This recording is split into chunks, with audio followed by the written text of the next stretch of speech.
Nažalost, ovo još nije gotov projekt.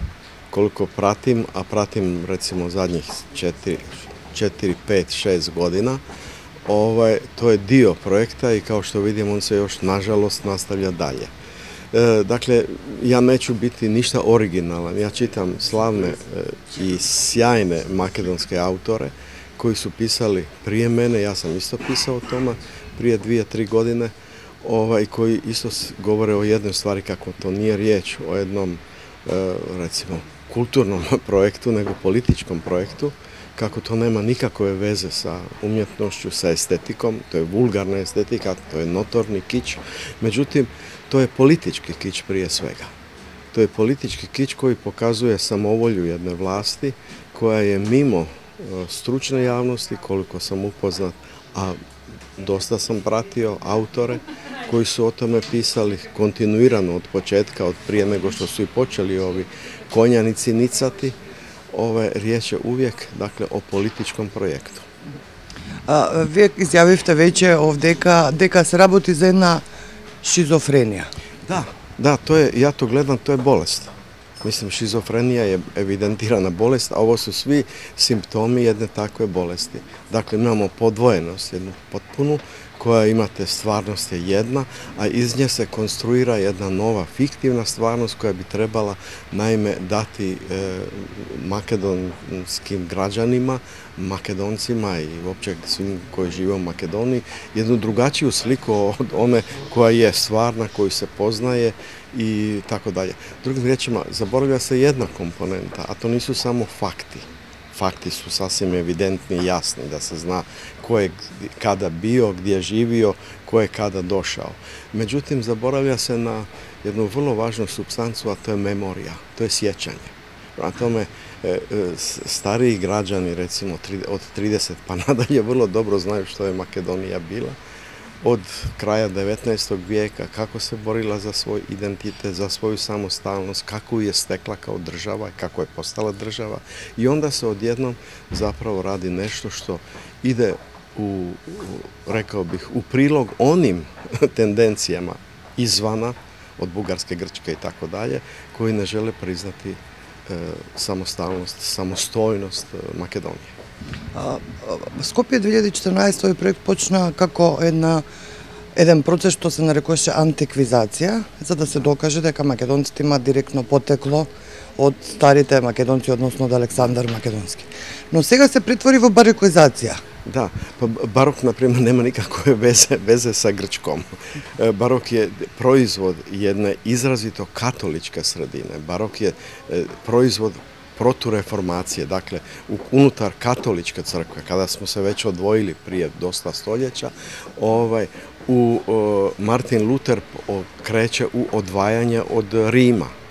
I tada Rim kreće u militantnu jednu retoriku, izmišlja, dakle, jedan stil koji bi svojom persuazivnošću uvjerio u ispravnost jedine prave crkve, dakle rimske, a ne protestantske, i tada barok uzima maha. Barok je sredstvo za mislim, barok je veliki stil, da se razumijemo, ali barok u svojem sadržaju ima i određene supstance koje su isključivo, recimo, političke naravi, prirode. I, dakle, nešto je vezano sasvim drugom kulturu. Pravoslavlje i prije toga Grčka, nema apsolutno veze s tim.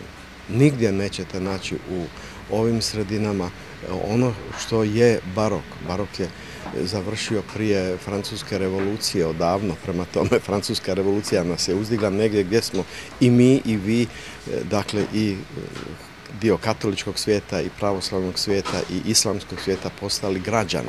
I to je zapravo najveći doprinos te revolucije i mi živimo zapravo od 1789. godine jednu novu povijest za koju sam mislio da idemo samo naprijed, a ne da se vraćamo. A ovo sve skupa vodi, dakle, unazad i onda ono što sam rekao da je šizofreno, zapravo izmišljati stvarnost. Kao što ne postoji betonska Galija, kao što Galija nikada nije bila ni na jednoj rijeci. Ja dolazim recimo sa Dunava, koja je malo veća rijeka od Vardara, i mi nikad Galije tamo, ni na jednoj, na Rajni, ni na Dunavu nismo imali Galije. I sad ja vidim ovdje na Vardaru jednu betonsku Galiju. Prema tome mi možemo početi od osnovne supstance, od materijala.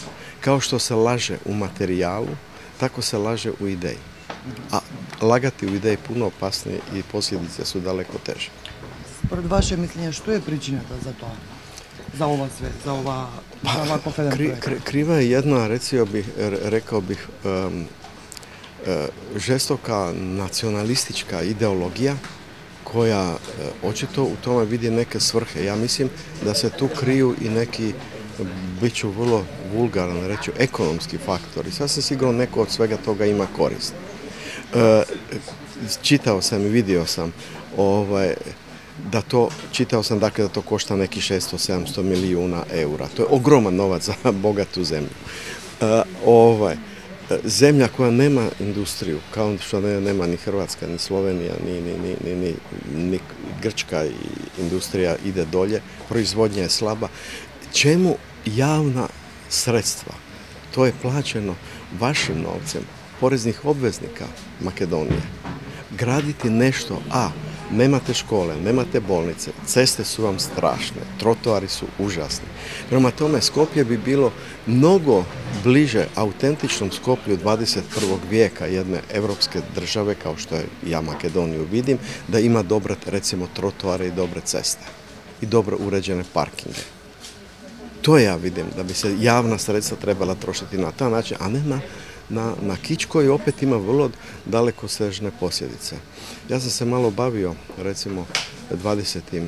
vijekom i bavio sam se jednom ideologijom koja se zove nacizam, dakle, jedna Hitlerova doktrina koja je zapravo, pokazujući samovolju, unakazila Njemačku i ostavila je u teškim posljedicama. Kad se vlastodržac, kad se vlast direktno diktirala kakva će izgledati Njemačka, nakon što je Njemačka dala Bauhaus i poslije bila jedna od najmoćnijih kulturnih sredina, ide se u antikizaciju Njemačke. Hitler pravi Germaniju preko svog arhitekta Špera. Vaša vlast očito je negdje na tome tragu.